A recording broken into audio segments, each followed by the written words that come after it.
is 10:01 on Monday, October 4th. We'll call this meeting of the Podiatry Advisory Board of Tdlr to order. We'll start with the roll call. Yes, sir. Sirenia Terrazas, Present. Yvette Hernandez. She's still not here. Amanda Nobles, Present. Dr. Renee Peach. I see her. Yeah, I see her there too. Dr. Martin, Present. Dr. Michael Lunsford, Yes, present. Dr. Corey Brown, Dr. Leslie Campbell, Present. and Dr. Travis Motley, presiding officer. Present. And we have a quorum. Okay, great. And I'll take this time to introduce Ms. Nobles from Longview, retired after 30 years of the as the executive director of the Kilgore Economic Development Corporation. I can't imagine what kind of responsibility that may have with it. But as I read some of your history, I'll notice that you have degrees from both UT and OU. So I'm wondering what jersey or gear you're going to be supporting on Saturday. Oh, there we go. Okay. Burnt orange it is, right? Burnt orange. Crimson and cream. Okay, very well. We're happy to have you. Ms. Nobles was appointed by the governor's office. At the same time, Dr. Peach and Dr. Campbell were reappointed, and that announcement was back from June 7th of this year. So I guess we'll start with the advisory board member training, and Mr. Phipps is going to do that. But I will tell you before Mr. Phipps does that, Alex and Steve did a phenomenal job at our last state meeting where they did an excellent presentations to really help all of us understand kind of the process, kind of what the board does, what we're responsible for, and how these things go. So Mary, I didn't know if you got any feedback on that, but just knockout job with the whole crew that was there. Really fantastic. We did. Thank you. Really You all are always so gracious, Mary Winston, Tdlr, but the guys did a fantastic job, and we're always just so happy to be there and provide the support where we can. Yeah, it was great. There really wasn't an agenda item for that, but just as part of Mr. Phipps' introduction, that was they really did a knockout job, the whole team. So how about it, Mr. Phipps?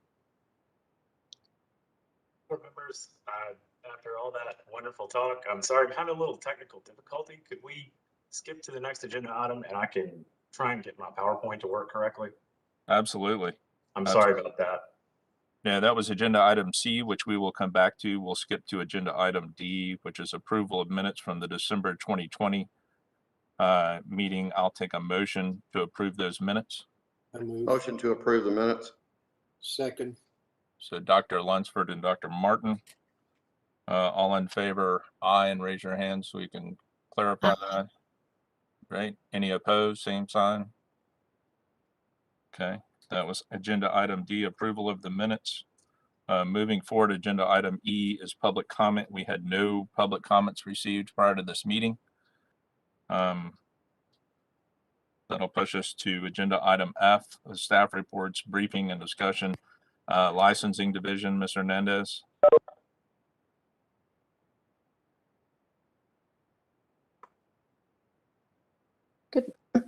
Good morning, board members. My name is Laura Hernandez. I'm the licensing manager for the tools team in the licensing division. We handle the processing of podiatry applications and renewals, and also all the other program types within that program, license types within that program. Before you, I presented some updates. Our first one was a personnel update. We did hire Annette Lopez on July 15th as a license and purpose specialist too. She was previously at the Texas State Board of Dental Examiners. Next was the statistics for fiscal year 2020 and fiscal year 2021. You'll see the number of new licenses, the number of renewed licenses, and the populations for both of those fiscal years for both the doctors of podiatric medicine and also the radiological technician licenses. Under our current projects, we are developing a system to keep an accurate count of emails. We moved away. Our customer service division used to receive all the emails at a particular email address specific for each program. In order to get a better system going so we can get those emails directly to the licensing teams to answer those questions, we moved to a web contact where a customer can go onto our website, pick the program, and then send an email or web contact to us, and it goes directly to the licensing team so that we can answer those.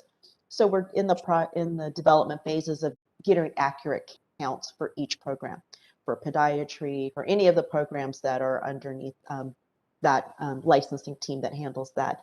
So for right now, you'll see the counts for July were 15, the counts for August were the 22nd. And those would only be the emails that come directly through our website. Like I said, we're still developing that. So these counts are not accurate, but this is what we were able to come through the statistics for this particular months. And as we're going forward, we're going to get more accurate counts, those that come maybe directly to a team member, as well as those come directly to through the Tdlr website. The last was an update on the emergency extension, is what Tdlr was doing to make sure that as we had some backlog, how we were able to keep licensees to keep working. So those extensions, it looks like it went through September 18, 2021. And that was allowing those to keep working with an extension of their licenses for 120 days. Well, we got through those backlogs, but we are going through those. We're up to date. We were advising everybody to renew online as they could. That's the fastest way. That's a seamless process. And and advising customers to keep going to our website for any updates and information that they may need to get those licenses applied for licenses or renewing them. And I'm available for any questions if anybody has any. Any questions for Ms. Hernandez? Okay, thank you very much. That was agenda item F1. F2, Customer Service Division, Ms. Rush. Yes, good morning, board members. My name is Jacqueline Rush, and I'm a manager in the Customer Service Division. I have some personnel updates for you and statistics.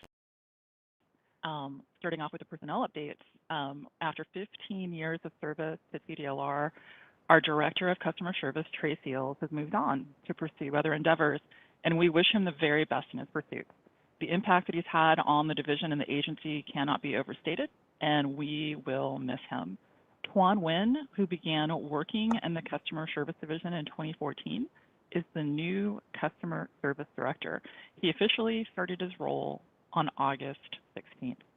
The Customer Service Division has concluded interviews to fill what was at the time of this report 10 customer service representative positions. We ended up actually with 7, being approved for 7, and 1 quality training and performance analyst position that was open.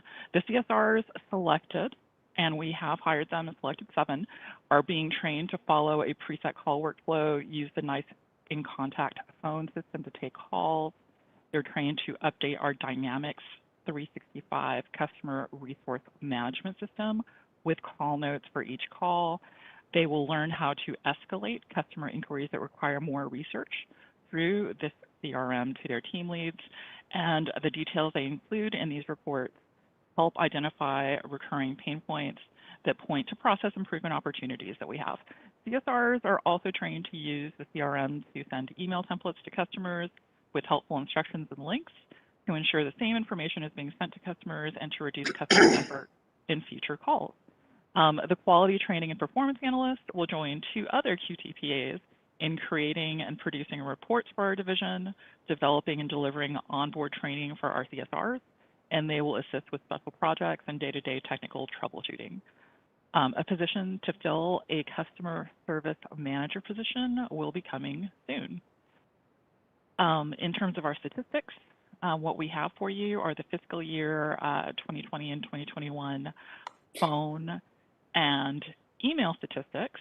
As Laura explained, we have segued to having the emails that come in through the customer service portal go directly to their team, as we evaluated that most of those emails for your industry really do need the attention from licensing. So in an effort to remove that bottleneck from coming to us first, we've just programmed the system to recognize those emails and go straight to the licensing team. If you have any questions on the report or the statistics or anything else, I'll be happy to answer them.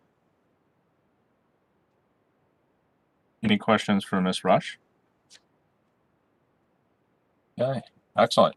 Thank you. That was agenda item F2. Moving to agenda item F3, Enforcement Division, Ms. Cox. Good morning. My name is Karen Cox. I'm a senior prosecutor with the Enforcement Division, and I'll be giving you today's enforcement report. First, we're going to start with some personnel updates. On December 4th, 2020, Prosecutor Michael Shirk retired after 8 years of service with Tdlr and nearly 2 decades of service to the citizens of Texas. Michael was a member of the transportation team, where his enthusiasm for public service and protecting the citizens of Texas was clearly evident. He was a joy to work with and served as a mentor for many of the attorneys on our staff. He will be missed, but he left a legacy of public service that will be long remembered.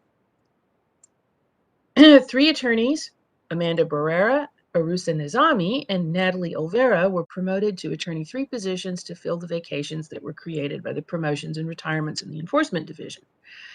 Amanda, Arusa, and Natalie were the entirety of our inspections team before that, and they were promoted from Attorney 2 to Attorney 3.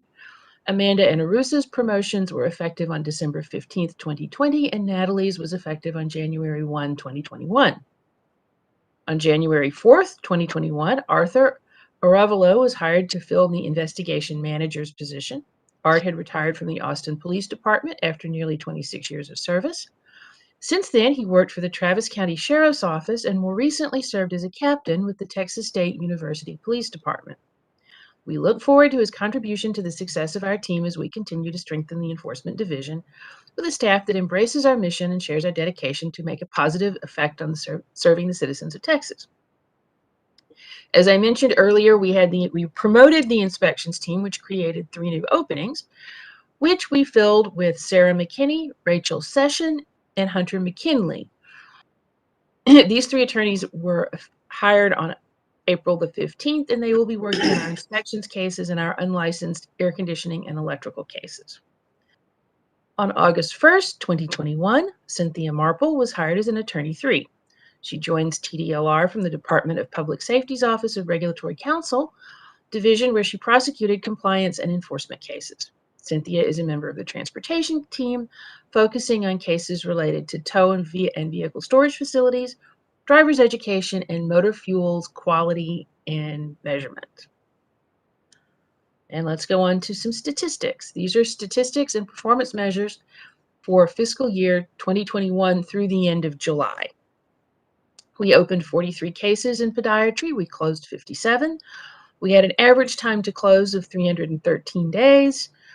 We closed 28% of our cases within 6 months and had 8% of our cases closed with disciplinary action. Disciplinary action means a final order signed by either the executive director or the commission. And we had 38 cases pending at the end of July 2021. If you can scroll down and we'll show you the pie charts. 88% of our cases in podiatry come from consumer complaints, as opposed to 63% in the entirety of Tdlr. Podiatry gets 7% criminal history. I will point out to you that we do a criminal history background check on every single applicant for one of our licenses. This is somewhere north of 1 million criminal history background checks that we do every year. So, and 7% means that these are cases where someone had something in their criminal history and their DPS background check that required a little bit more examination. And we had 5% departmental cases in this, which are cases opened up by someone else in the department, as opposed to 12% for Tdlr as a whole. In that Tdlr as a whole number, that 12% represents the programs where we have inspections of facilities mostly. And let's scroll back. Case outcomes for fiscal year 2021, we had 1 commission order as opposed to 40 for the department as a whole, no default orders, and 3 agreed orders. We assessed penalties of $7,500 and collected $3,000. And we informally resolved, we had 1 license revocation and 1 license denial. And we informally resolved 52 cases in this program. And you can see that compares to the other programs the Tdlr regulates. So let's look at fiscal year 2020. Oh no, we still have a little bit left, which is allegations at opening. 16 cases were opened where the complainant alleged gross negligence or malpractice. This does not mean these are cases where after our investigation we found such things. This is just violations at opening is what the complaint letter says without any further investigation and taken at face value. So there were 14 cases of unprofessional or unethical conduct, 4 of fraud or deceit, 3 of violation of disaster ordinance, 2 criminal history, 2 false or misleading or deceptive advertising, 2 sexual misconduct with a patient or client, 1 lacks honesty, trustworthiness, or integrity, and 1 is habitual or intemperate use of intoxicants. And the violations resulting in disciplinary action, these are cases, as I said, where there was a final order signed by either the commission itself or by the executive director. So these are cases that resulted in a default order, an agreed order, or a final order after hearing and a review by the commission. 2 were allegations of gross negligence or malpractice, 2 were unprofessional or unethical conduct, and 1 case where the criminal history barred the person from getting a license at least for a period of time. Some statistics, these are our performance measures. These are the scores that we report to the legislature for how the enforcement division works. We opened 61 cases. We closed 73 cases. We had an average time to close of 351 days. We resolved 30% of our cases within 6 months. We had just short of 7% of our cases result in disciplinary action, and we had 52 cases pending at the end of fiscal year 2020. For fiscal year 2020, this is, of course, from September 1, 2019 through August 31st of 2020. 84% of our cases, again, were consumer complaints, 10% were criminal history, and 6% were departmental and podiatry, as opposed to 59% consumer for the department as a whole, 27% criminal history, and 14% departmental. In fiscal year 2020, we had 1 commission order, we had no default orders, and we had 8 agreed orders. We assessed a little bit $12,375 in penalties, and we collected $12,375 in penalties. We collected 100% of the penalties we assessed in podiatry in fiscal year 2020. We revoked or denied 1 license due to criminal history, and we had 64 cases informally resolved with either a warning or a closing without further action. The top podiatry alleged violations at opening, again, this is what is stated in the complaint letter when we receive it without investigation. 34 cases of gross negligence or malpractice, 17 of unprofessional or unethical conduct, 6 cases of criminal history, 4 fraud or deceit in services provided, 2 false, misleading, or deceptive advertising, 1 in CME violation, not having enough continuing medical education, practicing without a license was 1, and sexual misconduct with a patient or a client was 1. For fiscal year 2020, the top violations resulting in disciplinary action were fraud or deceit in services provided, unprofessional or unethical conduct, gross negligence or malpractice, there were 2. 1 lacks honesty, trustworthiness, or integrity, and 1 where they had a disqualifying criminal history. And finally, we will get to case highlights. On October 28th, 2020, our executive director signed an agreed order imposing a penalty of $1,000 on the respondent, Brent Stephen Banks, and requiring him to attend the provider's clinical support system, continuing medical education on opioid risk assessment, mitigation, and management within a year of the date the order was signed. Respondent failed to practice podiatry in a manner consistent with public health and welfare by prescribing opioid painkillers to a patient after the patient had failed to see a pain management specialist to whom the respondent had referred the patient after surgery. The monetary penalty has been paid in full. On December 22nd, 2020, in the case of Milton Crawford, the Commission on Licensing and Regulation approved a proposal for decision which was issued by an administrative law judge after a hearing at the State Office of Administrative Hearings, revoking the respondent's podiatrist license and imposing a fine of $4,500 for violating the department's rules and laws regarding sexual impropriety. The ALJ and then the commission approved a finding that the respondent engaged in conduct with a patient that was or could be reasonably interpreted as sexual. On May 10th, 2020, the department issued a letter notifying respondent that his podiatrist license had been revoked by operation of law on March 30th, 2020, when he pleaded guilty and received a sentence of deferred adjudication for sexual assault of a child and was required to register as a sex offender. Occupations Code Section 108.053A1 states that the license of a healthcare professional is revoked if that person is required to register as a sex offender. On October 26, 2020, the executive director signed an agreed order imposing a fine of $500 on the respondent for failing to make or maintain accurate records of the diagnosis made and treatment performed on a patient. The penalty of $500 has been paid in full. On September 2nd, 2020, the executive director signed an agreed order imposing a penalty of $1,500 and requiring the respondent to attend a 1.5-hour continuing medical education course on the best practices for use of anti-inflammatory drugs within 1 year of the date of the order. The respondent had failed to consider the health and safety of a patient by prescribing a medication which was contraindicated by the patient's medical condition. The respondent has fully complied with the order. They have paid the fine and attended the course. Thank you. May I answer any questions? Any questions for Ms. Cox? I have one. On your time to resolution, still hovering about the 1 year mark, do you anticipate that number would go down with more experts when more Yes. experts are available to you? Yes, it will. Okay, wonderful. And we've That begun was- to have a little bit of an increase. It does not show up in these in this yet because the period of time didn't cover it, but it has begun to go down since we've had more experts involved in our process. Great, wonderful. Any other questions for Ms. Cox?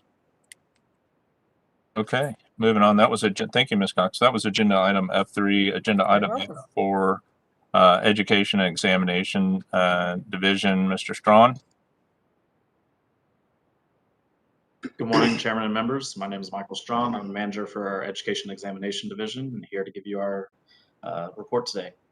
As you can see, we just closed out fiscal year 2021, and overall we performed almost exactly the same number of jurisprudence examinations as the prior fiscal year, 61 versus 60.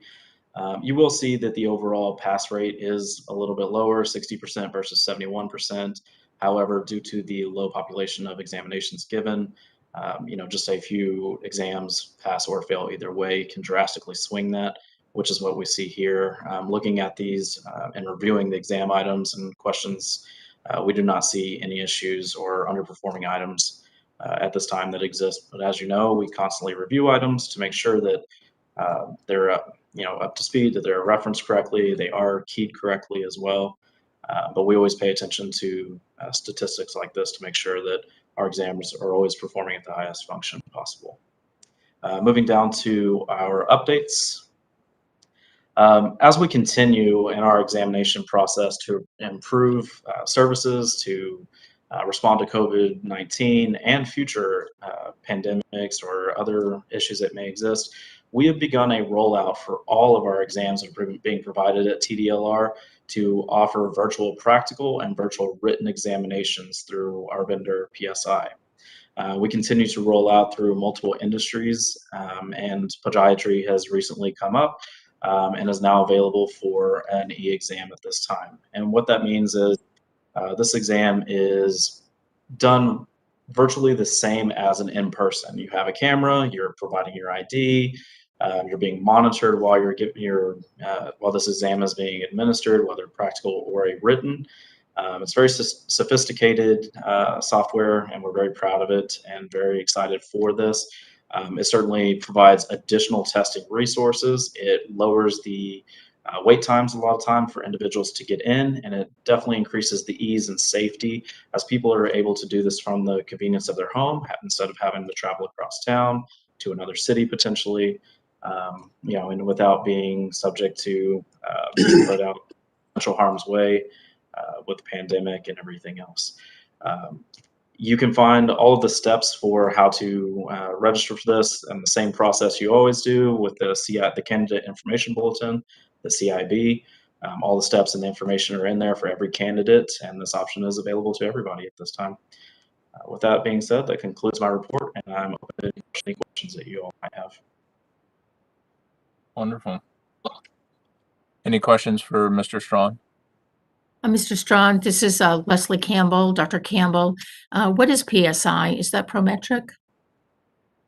I actually forget offhand what that stands for, but they are a vendor that does everything. It is not Prometric though. Psychological Services Inc., I believe. It's one of those things I've known for years and just never call it anything other than the acronym. But I can find that for you and get it to you. You'll remember it as soon as this meeting's over, I can guarantee you. Probably. Of course, and I did not mean to put you on the spot. Thank you so much. I appreciate it. Yes, ma'am.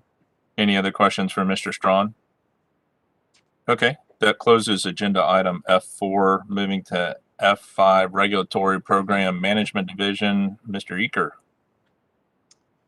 Hello, and thank you. Thanks for the kind words earlier, Dr. Motley. My name is Steve Eaker. I will be presenting the Regulatory Program Management Division's update for the Podiatry program. First, we'll start with some personnel updates. We have 2 new staff members, Angela Sanders and Sean O'Neill, joined our section this February. Angela's worked for Tdlr since 2017, and Sean has been with Tdlr since 2005. Both previously worked in our field inspections division, so they have a lot of experience, and they're a great addition to our team. In our current projects, we're working with House Bill 2174 of the last regular session, which requires podiatrists to use electronic means to prescribe scheduled substances effective this past January 1st, unless they qualify for a waiver. The waiver gives podiatrists who are unable to obtain an EHR or electronic health record system for a variety of reasons time to come into compliance. It also allows for podiatrists who write 50 or fewer prescriptions for controlled substances listed in Schedule 2 during the previous year to have other barriers to electronic prescribing to obtain a waiver. Tdlr developed the waiver application process and posted the information on our webpage. So far, we've processed about 51 or 52 waivers since we've implemented it.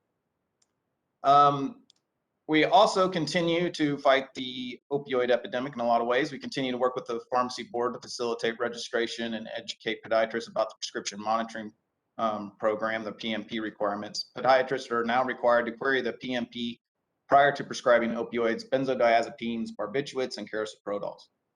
The latest statistical information is in your packet. There are currently around 900 podiatrists registered, or 75% of our licensed population, and that number has continued to increase slowly. That's basically on par with all the other, it's actually quite good. It's on par with the MDs and the DOs in those boards. Staff, along with the Office of General Counsel and other divisions, have worked on draft rules for telehealth and disaster response. We've also consulted with the Standard of Care Work Group regarding an application for the hyperbaric oxygen certification. We've also been working to implement House Bill 2059, which funds 9 additional podiatry residency positions beginning in 2024. We're using that momentum created by this bill, along with the creation of the University of Texas Rio Grande Valley's School of Podiatric Medicine, to make program improvements such as the proposed rule, creating the faculty license that will be presented today in a little bit. We'll also reach out to the podiatric program administrators this spring regarding the faculty license and resident application process. During those conversations, we will seek input on ways that we can improve our process for applicants. And I have an addition just of today. We received an email from the Federation of Podiatric Medical Boards seeking input on a survey related to the clinical skills patient encounter of the American Podiatric Medical Licensing Exam, the APMLE Part 2. In the coming weeks, we'll be reaching out to the appropriate work groups to answer the survey. The CSPE part of the exam was postponed in February by the National Board of Podiatric Medical Examiners due to the pandemic, and they're looking for ways to move forward, and we will keep you informed as they learn more. As I said, we just got that email this morning, and I'll submit this updated report for the record. I continue to work with Stuart Myrick in the Texas Division of Emergency Management State Operations Center as a Tdlr liaison, health professions subject matter expert in support of the state's COVID-19 pandemic response. We are fulfilling these duties remotely in addition to our other job duties. And then in terms of outreach, we've gotten to go to a few conferences, which has been very exciting. Myself, along with Katie Price, Alex Phipps, Karen Cox, Hemmett Macon, we attended the Texas Podiatric Medical Association's TPMA annual conference in San Antonio this past June. And a larger contingent, including staff from our licensing divisions and Office of Strategic Communication, attended the Southwest Foot and Ankle Conference just week before last, September 23rd, 26th at the Irving Convention Center in Las Colinas. We manned a table at both of these and had informal and formal presentations for the licensees, and we got a lot of feedback and interest in what we were saying. We've also produced volume 14 of the Tdlr Health Monitor, which was distributed this August. The latest issue can be found on our program webpage. Links to previous issues can be found under the agency newsletter on the main Tdlr page. And if you're aware of any other outreach opportunities, reach out to me. That's all I got. Great. All right. Any questions for Mr. Eaker at all?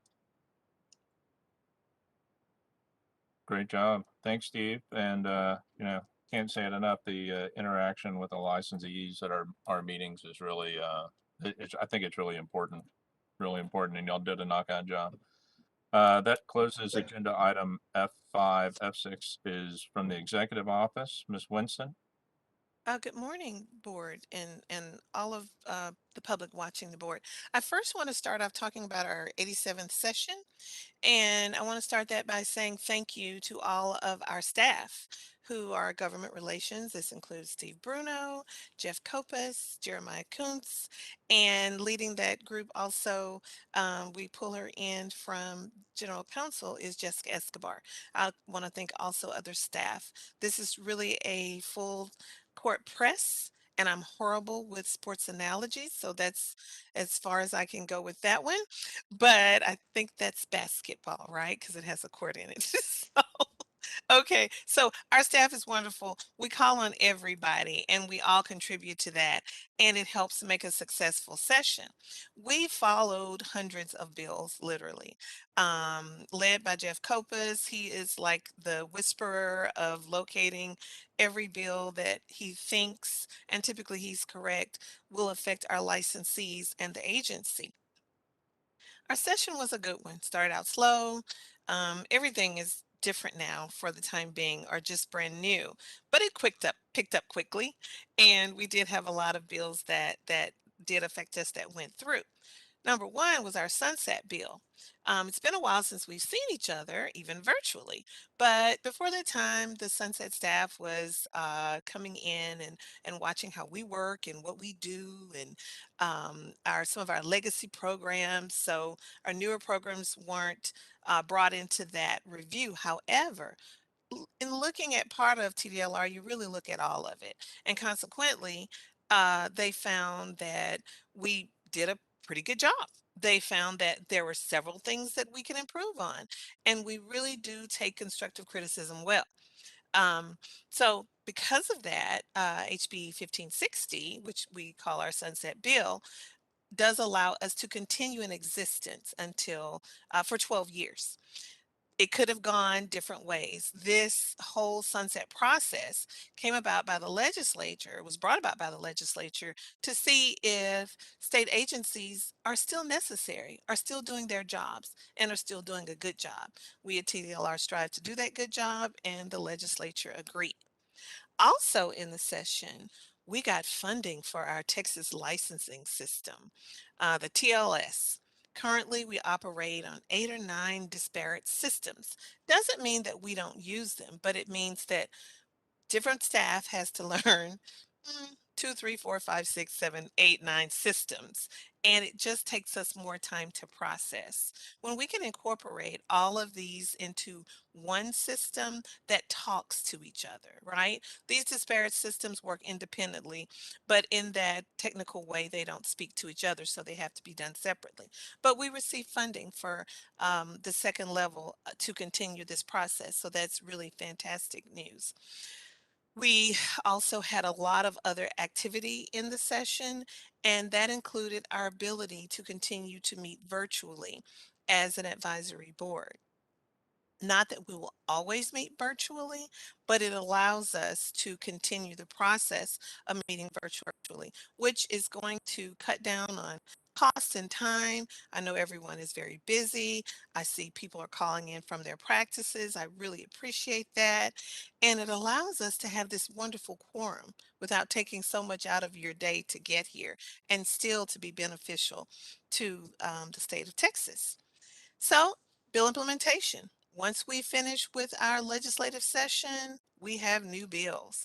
We then start the process of bill implementation. We do that, we call them BIT teams. They're bill implementation teams. And that incorporates staff from all members of the different parts of the agency that can bring a hand into implementing the bills that came forth. For instance, some programs were combined by the legislature. They don't deal with podiatry, but those bills need to be addressed. So they have a bill implementation team. Telehealth was addressed. It will have a bill implementation team. Advisory boards and how we are changing the process of having the virtual meeting has a bill implementation team. So that's our next step. We never just sleep. It's just a process. It's strategic planning, it's legislative session, bill implementation, or you can take that in any order. It just goes round and round. And that's where we are now. We're in the process of implementing bills that took effect on September 1, will take effect in January, and so forth and so on. Our communication outreach statistics, I think we have those and we can put those up. This is a non-scientific snapshot of who has been contacting TDLR on our podiatry website. We get about 97 views per day, and you get, we have a quarter right here, so that's about 18,000 views. Honestly, as I read these statistics and review them per meetings, it's not a bunch of views. It means that this group is pretty self-sufficient, not surprisingly, but we want to be here if information is needed. 81% of those visitors access from a desktop computer, and 17% do so from a smartphone. We have just that couple of folks, that 2%, who do so from a tablet. Top reasons for visiting the site is primary source verification, forms, administrative rules, FAQs, and jurisprudence exam information. That concludes my report. I want to turn this over to David Gonzalez, our Deputy Executive Director, if I've missed something or if he wants to highlight something extra here. And following David, if we can, Alex has contacted me in the background and he is ready to do that training. So, and he felt so bad. It's not his fault. Technical difficulties affect us all. So, Dr. Motley, if you can throw Alex in after David, if David has a couple of words. I do just have a couple of words. David Gonzalez, Deputy Executive Director of Licensing Services. So I am the proud overseer of the staff that give the customer service report, the licensing report, and the E&E report. The work y'all already know gets done by our very professional staff. I do want to highlight one point that I know that Laura was so excited to come back and share, as shared earlier in the RPM report about attending the conference. She was so excited to tell us about all the hands-on opportunities to look and learn. And she's in our licensing division. So, you know, they see a lot of paper, they see a lot of screens, but they don't actually get to go to the conference that often. So I just appreciate her interest and the opportunities that Steve and Hemmett and others have provided to get them more engaged in the industry. So definitely appreciate that. Miss Mary is right on point in telling you that we really don't get a breather. We have a legislative session that happened that was very busy for us with hundreds of bills that we're tracking. Before that, it was the sunset process. It started in 2019 and actually took 2 years. But the pandemic interrupted in that as well. When we get through with the session, we don't even get to take a breather before we got all hands on deck to do these bill implementation teams. So right on point with that, Mary. It is so important that everybody here know and the public knows that it's not just you and me sitting up in the room saying, hey, I think we're going to do this on this bill. It is every individual from all the different divisions sharing their perspective and the issues that they've heard or seen through the year, sharing with us so that we make sure we implement it. Of course, the work groups that come from our advisory boards are going to be of great importance to us as well. We need that technical expertise. But I just appreciate the opportunity to introduce myself. Y'all probably don't see my face very often. We do have many programs, and we try to divide up the responsibilities. We haven't seen y'all in about a year, and I think I missed that last meeting because I was in a different responsibility for a different meeting. So I just want to make sure I'm one of 3 deads. And again, licensing, customer service, and E&E is my responsibilities, education, examination. So if you see me again, I don't want you to say, who is that guy? We never see him. I'm trying, and we're going to get better at it. I'd like you to be comfortable. In case Mary has to take a vacation sometime, I might be doing the report instead of her. And that's all I had to share. Thank y'all very much. Great. Thank you, David. And nice to see your face, you know, and we all know some of this group was with the old board around Sunset. And we all know that, you know, it's a little labor intensive, a lot labor intensive. Okay. Anything for Ms. Winston or Mr. Gonzalez before we close this agenda item? Okay. That was agenda item F6. I will go back as directed to Mr. Phipps here. Are we good on agenda item C now? Sure, yeah, and I apologize again, board members, and hopefully this goes well. If it does not, I will just read it to you, but the presentation is much more interesting than my face, so hopefully this will work correctly this time. I'm going to go ahead and share that with you now. And so what we're talking about today is the Open Meetings and Administrative Procedure Act and Public Information Act training that we do here at Tdlr, and this is to give you an overview of all the administrative requirements that apply to open meetings, to the rulemaking process, and to the information that we as an agency collect. And this is important because it can touch on every aspect of what you do as an advisory board member. So I do encourage you to pay attention, and if you do have any questions about the presentation, either today or after the meeting, please feel free to reach out to anyone on staff, and we'll be happy to walk you through this. So now I'm going to start walking through this with the Open Meetings Act. We're going to look at the nuts and bolts of the Texas Open Meetings Act. And so obviously the purpose of this act is to ensure open and transparent government. The act requires meetings of governmental bodies to be open to the public and to be preceded by public notice of the time, place, and subject matter of the meeting. Provisions of the act are mandatory and they're liberally construed in favor of open government. So the key concepts here sort of touch on how open meetings occur. And the first one is quorum. So a quorum of the board is, for this board, 5 members, since we do have 9 members on the Podiatric Medical Examiners Advisory Board. So a quorum must meet to take an official action. If there's less than a quorum, the board may have discussion, but they may not take official action on any item that's on the agenda. Next item is deliberation. We can also use the term discussion when we're talking about this topic. The verbal or written exchange among a quorum of the governmental body. And this is important because this is where the rubber meets the road in terms of an open meeting. Deliberation is the actual action of the quorum of the public body in an open meeting. And these are the things that we're doing on agenda items where you're recommending proposal for rule, for example, It's very important that that occur in an open meeting that has been properly noticed. And that leads us to meetings. So a meeting occurs any time that a quorum of a governmental body engages in deliberation. So this is any time. The important thing to keep in mind here is that if you engage in an open meeting that hasn't been properly noticed, you may be in violation of the Open Meetings Act.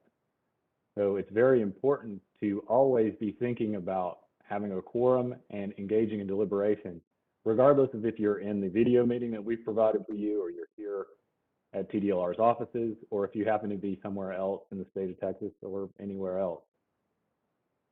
The final item we'll talk about is notice. The Act requires advance written notice of the date, time, place, and subject of each meeting that's held. We do that here at Tdlr by publishing the agenda for you, and you've seen that, I'm sure. But just to be clear, we also file that with the Texas Secretary of State, and it's required to be filed in a certain website, the Open Meetings website, and it has to be available at least 7 days before a meeting. If the agenda does not contain the item that the body is trying to discuss, then they cannot engage in discussions on that topic. Engaging in those discussions would be a violation of the Open Meetings Act. So there's somewhat of a common question about this, which is, what about workshops, conventions, like the convention that Dr. Motley mentioned earlier in this meeting? Is that a meeting for purposes of the Open Meetings Act? And the answer depends on what happens at that meeting. As our slide here says, you can attend those meetings with members of your board or public body. However, you cannot do any of the things we discussed about deliberating, and you cannot hold an actual meeting that has not been noticed at this event. So it's important to keep in mind, you can have a social gathering, you can attend a CME, you can attend a workshop, and you can have a quorum of the members, but you cannot, under any circumstances, engage in any discussion that would be subject to the Open Meetings Act. So that's an important distinction to keep in mind. The key points to remember, of course, be aware of the situation. You don't want to engage in discussions that could even drift towards something that might be a discussion of an item that may be on a future agenda, or discussion of an item that would be under the purview of the advisory board. Don't engage in those substantive conversations, and ensure that you are not engaging in a walk-in quorum. So a walk-in quorum is an item where fewer than a quorum of members engage in discussions about official business, and then they go out and find other members to discuss with to eventually reach a full quorum of the board. So this would be, for example, 3 members have a conversation, then each member reaches out to another member of the board, and you reach 6, and there you have a quorum of the board, and you have conducted effectively a deliberation or a discussion of an item without holding an open meeting. It's very important to avoid that, because that circumstance is normally the version of a violation of the Open Meetings Act that happens, that you hear about people being prosecuted for. It's an item that it's difficult to avoid if you are discussing items with anybody else on the advisory board. So it's very important for you to keep that in mind.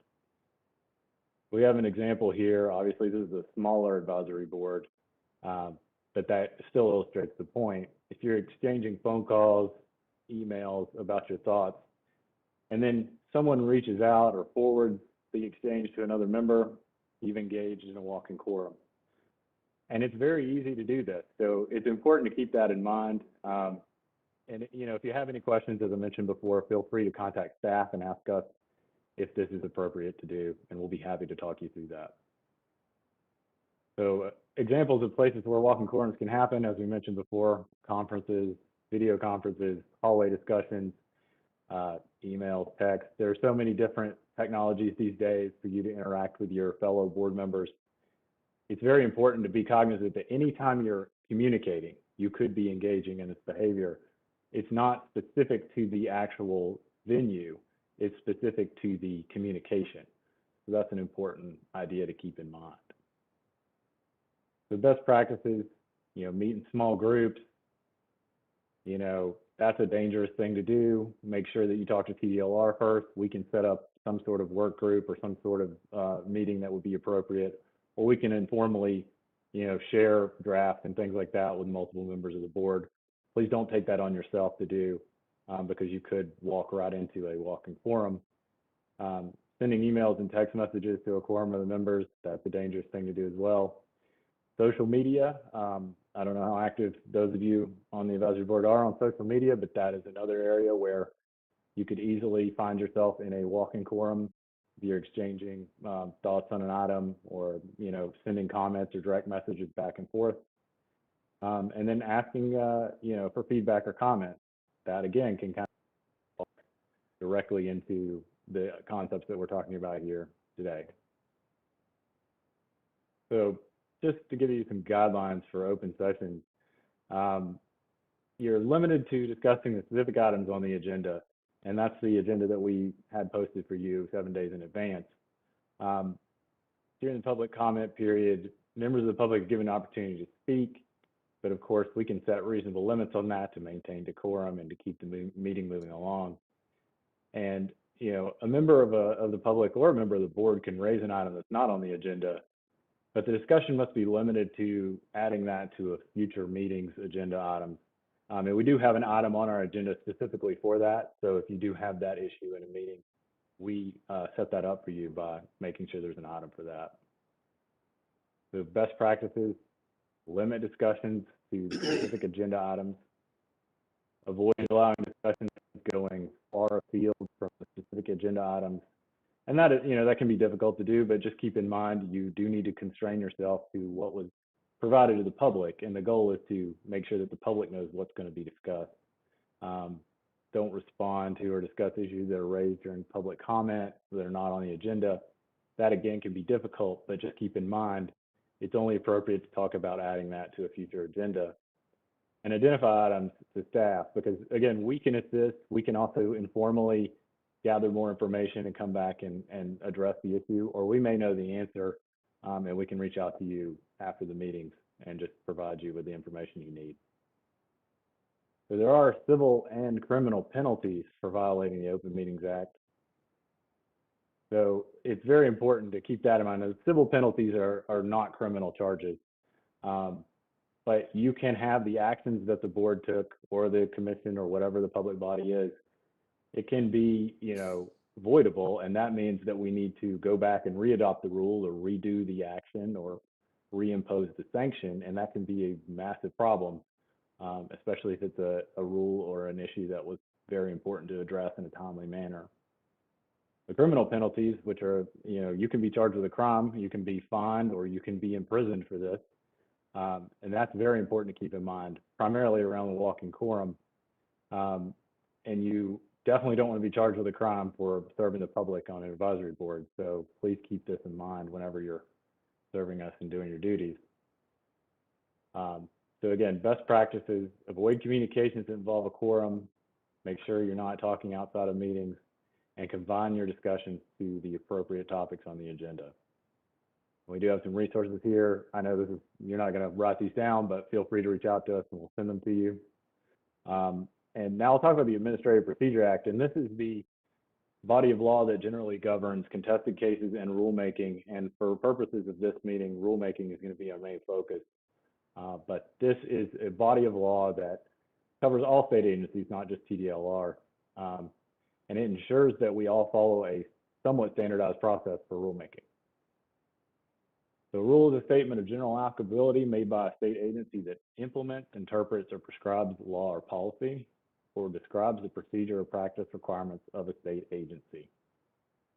The rule excludes the statement regarding only the internal management, so our internal HR guide is not a rulemaking, but a rule does include a new rule, an amendment to an existing rule, and the repeal of an existing rule. We're going to do amendments and repeals today. That's something we're going to discuss on then a later agenda item. And all of those are considered rulemaking. So there can be a lot of sources of this, legislative implementation, the advisory boards themselves bringing up items that need to be addressed. Tdlr staff may identify some issues. The 4-year rule review we're required to conduct under the Administrative Procedure Act will solicit input from the public and also ends up identifying some issues that need to be addressed.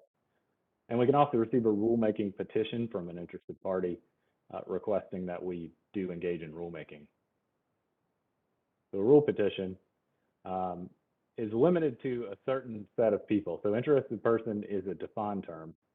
It needs to be a Texas resident, a business entity, governmental subdivision, or a public or private organization that is not a state agency. And all of those are located in Texas or Texas residents. So if you are in Texas and you want a state agency to take some action, you can file a rulemaking petition. You need to follow the requirements of the state agency, but obviously that is one way for the public to request a rulemaking. And so now we have this chart. This may be hard to see, but I will walk you through it very quickly. Initially, you have the rule idea and drafting, get to internal review and analysis, and all of these things in green, by the way, are Tdlr steps. And then the blue boxes are the advisory boards. So we will send that to the governor's office. We'll have our first advisory board meeting. We will propose that rule. We'll engage in the required 30-day comment period. We'll then review those public comments and bring it back to the advisory board if necessary for you to address some comments and make any changes that are necessary. Then the proposed rules will be adopted at the commission, which is the governing body of Tdlr. And we'll file that adoption notice in the Texas Register.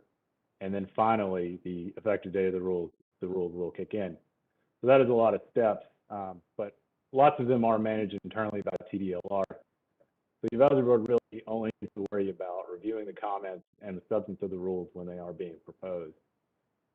And just to give you an overview of our rule review process, which will be engaged in every 4 years, we conduct this on a schedule and we publish that in the Texas Register. And so that's the notice of intent to review. The public has 30 days to provide comments on the existing rules. And general counsel staff reviews the comments and makes recommendations to the commission. Commission reviews those filings and may readopt the rule, or they may decide that the rules need to be repealed, but that's very rare. And then the advisory board will learn about any recommended changes or comments that we've received that we think require additional rulemaking. And we'll bring that to you in the form of a normal rulemaking, but this is a good overview of how the rule review process actually occurs. So here we have some resources, and again, I know they're hard to read and you won't write them down, but again, if you are interested, we are happy to share these with you or talk you through any aspect of this if you'd like. Finally, I'm going to talk about the Public Information Act. So this is also sometimes referred to as, open records, or the federal version of this is FOIA, but here in Texas, it's the Public Information Act. And so that whenever we're talking about the Public Information Act, just keep that in mind. That's the version that applies to Texas state agencies. It makes all records and documents open to the public, except there are lots of exceptions. So the default is that everything is open and available to the public. Another thing to keep in mind is that all communication, so electronic, emails, text messages, PowerPoint presentations, Word documents, anything that you've created and shared, that may be subject to the Public Information Act requirement to disclose that to the public. And it is interpreted liberally. Texas courts will get involved if there's a lawsuit, and they will interpret it generally in favor of granting requests for information. So the open records process at Tdlr, we do have a group of people who work specifically on this. We have a system for submitting a written request. Our team will handle that request. We have people who are, specialized in this area. So if for some reason you've received something that looks like an open records request, or if you receive communication from our general counsel's office, please respond to that quickly, or forward that to our GC staff and let us take a look at it, because there are very strict deadlines on this. We need to be ready to respond within 10 business days after receiving the request. That doesn't necessarily mean we have to provide all the information, but we need to have our response prepared, and we need to understand either are we going to provide this information, or are we going to, apply certain exceptions, or are we going to request an opinion from the Attorney General's office? So the sooner we can get that information, the better it is. So again, please reach out to GC staff if you receive anything related to open records. There are certain exceptions that are very common. Date of birth, email addresses, educational documents, obviously things that are protected under HIPAA or the Texas Medical Records Privacy Act. We are not going to be disclosing any patient records that we obtain in the course of a podiatry investigation. I'm sure that all of you know that, but just to be clear on that, we do protect that protected health information. And here are some additional resources. Again, I'll say this over and over. If you have any questions at all, please reach out to us. I know some of this can be confusing, and we are happy to help you and guide you through this process any way that we can. So that is the end of my presentation, and I will stop sharing. So any questions? No, it's definitely good advice, and it's especially at meetings on your example there, it's if you're sitting there talking to someone else who happens to be on the board, it never fails. Somebody comes up and has a question and wants you to answer for the board. And it gets pretty slippery pretty quick, but those are easy things to avoid. So great advice. Great advice. Any questions for Mr. Phipps? Okay. That was agenda item. Thank you, Alex. That was agenda item C. We're going to flip back to agenda item G. Work group reports under licensing work group. Dr. Brown. Okay. This is the report from the licensing work group. This work group consists of course, Dr. Martin, Dr. Campbell, myself, and Ms. Hernandez. The report for this time, the licensing work group also met via correspondence in September of 2021. Work group members provided input to Tdlr staff on the proposed rule package regarding the creation of the limited faculty license, associated fees, and the elimination of expired rule, and the relocation of waiver language from section 130.43 to 130.40 for clarity. The completed rule package it's included a little later down in the notes. That's all I have for the licensing work group report. Okay. Any clarification for Dr. Brown? Anyone? Which I know is a later agenda item, so we can move on. That was G1. G2, standard of care work group. Dr. Lunsford. Yes, good morning, everyone. Thank you very much, Dr. Motley and Steve, for allowing me to present this report. Members of our committee are Dr. Campbell, Motley, myself, and Ms. Terrazas. The work group report, standard of care, met via correspondence in August of this year, reviewed and provided input. A lot of this is striking old language, creating some more pertinent information regarding licensing. That affected 130.40 and 130.42. I believe everyone received a copy of that. The second portion, however, regarding hyperbaric oxygen certificate applications, we did have one in the past. The Undersea and Hyperbaric Society was the standard per the regulations, and this individual had participated in a different training process.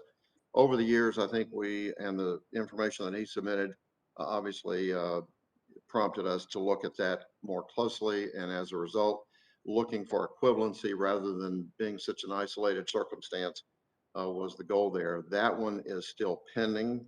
The other portion of the standard of care work group for 130.40 and 42 has already been completed. Any questions? I'm happy to answer. I have one question about an acronym, Gpme. I could not find what that is. And it's in 130, it's found in 130.40 subsection A6 and in subsection C? I believe that's a graduate of a podiatric medical education program. Okay, okay, that makes sense. Thank you. It's the first time anyone's told me that. All right. Anything else for clarification from Dr. Lunsford's report? Thank you, Dr. Lunsford. That was agenda item G2.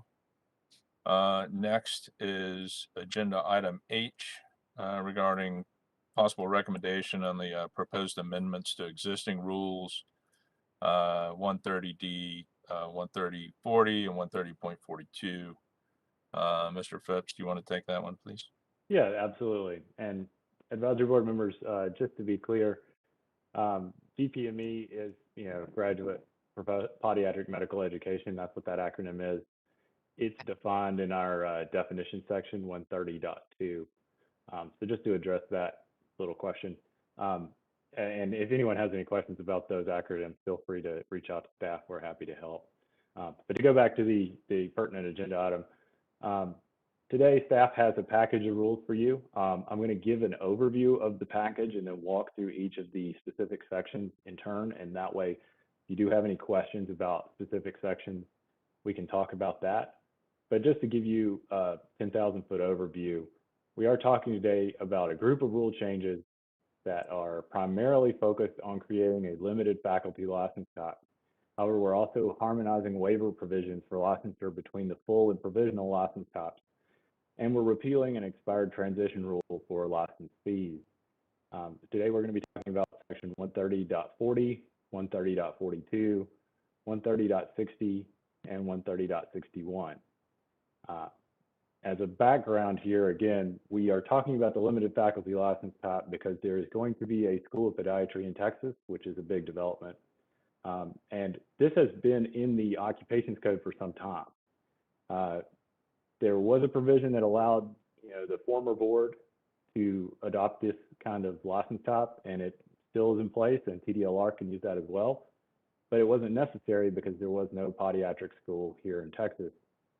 So what we've done now that there is going to be one is to create the appropriate provisions throughout Chapter 130 that would allow Tdlr to issue these licenses, establish the appropriate fees and license terms, and to ensure that the way that they are issued is similar to Doctor of Podiatric Medicine normal license type. So what we're doing here is we're also bringing over waiver provisions that were important originally in the provisional license section that are also necessary in the full license section, because these applicants will be out-of-state applicants for the most part, we assume, and they may have the same issues that need to be waived around the Gpme and the National Board Part 3. So we've brought all of that over into section 130.40. We also are establishing a limited license term. That's important because if someone's appointment as a faculty member does end, we want to be able to end the term of the limited faculty license as well, which is a little different than what would happen for a normal podiatric license.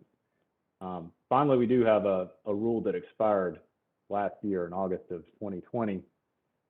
It was necessary to incorporate the 2-year transition as, license types used to be 1 year, now they're 2 years. And since that transition has occurred, it's not necessary anymore. We want to make sure we repeal that and get it out of our rule set. With all that said, I'm going to start walking through the section by section summary here. If anyone has any questions at all about the text, feel free to interrupt me and let me know. And I will just start going down the list. So the first section that we're working on is section 130.40. And this is the Doctor of Podiatric Medical License section. It's the general requirements and application. So what we'll be doing actually is changing the title of this section to add a limited faculty license to the title. And that will give everyone an idea of what's contained in the section. The rules also make clarifying changes in subsection A and add a new subsection B outlining the limited faculty license type. So again, this is a limited faculty license. It can only be used to practice podiatry in the context of a faculty member at a educational institution here in the state of Texas. It will not allow someone to practice out in the public outside of being in that institution, and that's an important distinction to keep in mind. It's permitted by Texas Occupations Code Section 202.261, which, as I mentioned, has been in place for some time. But now, since we do have this upcoming school, it's important to include these provisions so that TDLR can begin issuing these license types. We're also adding new subsections C, D, and E. And these contain the waiver provisions for the Gpme, the National Board Part 3, and they are taken from the existing provisional license rule, which is Section 130.43. And then we are relettering all the other sections below that so that it makes sense. And as I mentioned before earlier, there are waiver provisions that are already in place for provisional licenses. And these are necessary because out-of-state applicants may have come from a state where the Gpme or the National Board Part 3 was not a portion of their license application. I believe, and some of our staff members may know this better than I do, I think California didn't require National Board Part 3 until 2005. So you have these large states where applicants may not have these important background requirements, and that requires a waiver by TDLR. So we want to make sure that that provision is in Section 130.40 so that we can implement it for all of these applications. So if anyone has any questions about that section, please let me know. Otherwise, I'll move on to 130.42. Okay. 130.42 is the section about term and renewal of a Doctor of Podiatric Medicine license. And we're making one change here, and that's a new subsection D. The new subsection is going to outline the term of the limited faculty license, which will be the same 2-year term as a normal license, except that the department is going to have the power to terminate the license immediately upon receiving notice that the faculty appointment of the podiatrist holding that license has been terminated. So again, as I mentioned, that's important. If that individual loses their ability to practice at the school for whatever reason, we will be able to terminate the license. However, that will not be considered a disciplinary action. Of course, disciplinary action could be associated with that for whatever reason, or it may just be a business decision. The person is no longer teaching. It will not impair their ability to apply for a regular license. It won't be considered an impediment in any way, unless, of course, there's a disciplinary action, and this section is not associated with that. So just to be clear, TDLR will be able to terminate the license if the faculty appointment ends, but that will not impair the person's ability to apply for a normal license type. And so that's what we're doing with this section. So if anyone has any questions about that, please let me know. Otherwise, I'll go to the next section. Okay, I'm going to go to section 130.60, and this is the fee section. So of course, we need to collect some money for issuing this new license type. And so that's what we're doing here. We're adding new paragraphs 7 and 8 in subsection B. These paragraphs outline the initial license fee and the renewal fee. So that will be $125 for the initial license, $60 for the renewal. And then we renumber the sections accordingly to make sure that the section still makes sense. If anyone has any questions about that, let me know. Okay, the final one I have for you is a repeal of section 130.61. As I mentioned before, this is a transition rule. It's a rule that expired by its own terms on August 31st, 2020. It's no longer necessary because we are not doing that transition anymore. That's been completed. And we need to get this out of our rule set just to clean up the chapter and make sure everything makes sense. So those are all of the rules that we have for you today. Staff is looking for a motion to propose these rules as, you know, the package has been presented to you here today. But we are happy to answer any questions you have or give you any further information you need. Thank you. Any questions for Mr. Phipps or clarifications required?